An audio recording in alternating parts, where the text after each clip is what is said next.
paglipat ng pamumuno sa mahigit 1 bilyong Katoliko sa buong mundo ang iba't ibang problema at hamon sa loob at labas ng simbahan.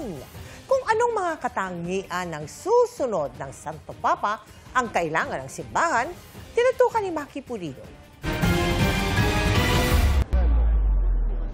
Napag-usapan sa 10th Congregation ng mga kardinal ang ilang katangiang hinahanap sa susunod na Santo Papa, mulat sa mga nagaganap sa lipunan, malapit sa realidad ng buhay ng mga tao. Kayang magsilbing tulay at gabay ng sangkatauhan na naguguluhan dahil sa kawalan ng kaayusan sa mundo. Ayon pa sa Holy See Press Office, napag-usapan din ang mga problema at hamong kinakaharap di lang ng simbahan, kundi ng mundo.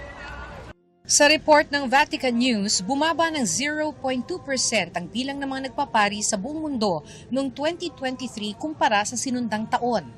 Pati mga hamon sa labas ng simbahan tulad ng giyera, pagkakawatak-watak, pati pagkasira ng kalikasan na pag-usapan din ng mga kardinal sa congregation. Posibleng iniisip ng mga kardinal, sino kaya sa mga candidates ang makaka-address nito. Depende kung ano ang nakikita nilang priorities. Kasi maraming pangangailangan. Maraming pangangailangan ng mundo. Paliwanag ni Father Joseph Zaldivar, dahil hindi na uubusan ng mga hamon ng simbahan, sana ang mapiling Santo Papa ay kikilos hindi lang para sa simbahan, kundi para sa mundo. That is not infidelity to the identity of the Church. Because that is exactly what Jesus commanded the Church to be. Pero para kay Father Aris, kabanalan ang pinakamahalagang katangian ng Santo Papa. The Pope is the vicar of Christ, the representative of Jesus Christ here on earth. Kapag nakita mo siya,